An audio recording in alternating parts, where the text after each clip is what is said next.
সন্ধে শেষ হয় তখন রাত নামবো নামবো করছে। ভরা আষাঢ় মাস, সমস্ত আকাশটা ঘন কালে মেঘে ঢেকে গেছে। বড় বড় শিমুল গাছের ডালগুলো হাওয়ায় ভাসছে, যেন অন্ধকারের মধ্যখান থেকে কোনো অস্পষ্ট হাত ইশারা করে ডাকছে। সেই নিস্তব্ধ মিঠু পথ ধরে একা একা মামা বাড়ি যাচ্ছে বিলু। যে কোনো সময় আকাশ ভেঙে বৃষ্টি নামবে, তাই বিলু চলছে বেশ জোরে জোরে সাইকেল চালিয়ে। ওর মামারা অবশ্য এখন চাকরি নিয়ে সবাই শহরে থাকে। মামা বাড়িতে লোক বলতে দুটি, দাদু আর দিদিমা। সাইকেলটা রেখে বিলু চটপট হাঁক মারলো, দাদু, ও দাদু, দাদু, ও দিদিমা। বিলুর ডাক শুনে ওর দাদু সুকুমার বাবু বেরিয়ে এলেন। ও বিলু, এলি বাবা, আয় আয়, ঘরে আয়, ঘরে আয়। এত দেরি করলি কেন দাদু ভাই? তোর দিদিমা কখন থেকে গরম গরম খিচুড়ি আর ইলিশ মাছ ভেজে রেখেছে তোর জন্য। তাড়াতাড়ি হাত মুখ ধুয়ে নে, আমরা দুজনে পাত পেরে খেতে বসি। এরপর দাদু আর নাতি একসঙ্গে পাত পেরে খেতে বসে। এদিকে বাইরে তখন অযোধ্যারে বৃষ্টি শুরু হয়েছে। বিলু সেদিকে তাকিয়ে বলে ওঠে, ও দিদার হাতে গরম গরম খিচুড়ি আর ইলিশ মাছ ভাজা, আর সঙ্গে এই ঝমঝমিয়ে বৃষ্টি। আর কি চাই বলো? দাদু, একটা গল্প বলো না গো, একটা ভূতের গল্প শুনতে খুব ইচ্ছা হচ্ছে।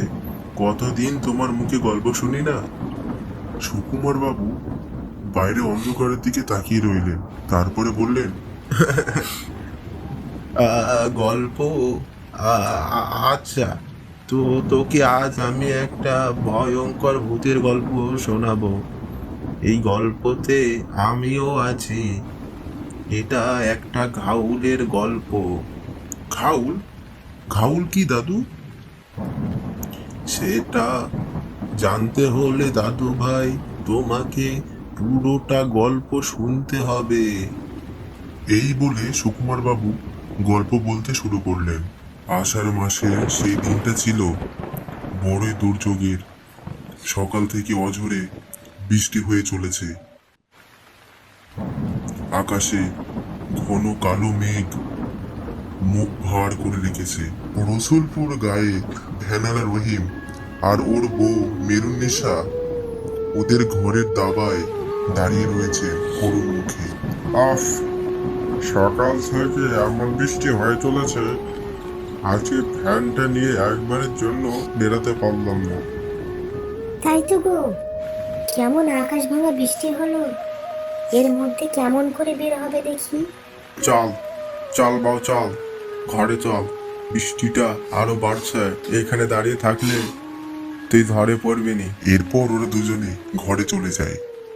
কিন্তু মেহেরের নেশা ভাবছে অন্য কথা। ঘরে এক মুঠো চালও অবশিষ্ট নেই। ভ্যান চালিয়ে যতটুকু রোজগার করে তার স্বামী রহিম, এই কদিনে সেই পুঁজিটাও শেষ হয়ে গেছে। কয়দিন ধরে এই দুর্যোগ চলছে, শোয়ারে জোটেনি কোনো। রহিমের ভ্যানটা বাইরে গাছের তলায় দাঁড়িয়ে একা একা ভিজছে।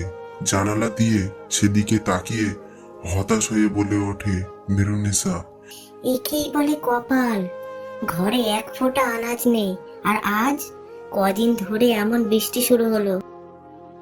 তারপরে তারপরে কি হয়েছিল সেটা দেখার জন্য অবশ্যই পার্ট 2 এর জন্য অপেক্ষা করতে হবে।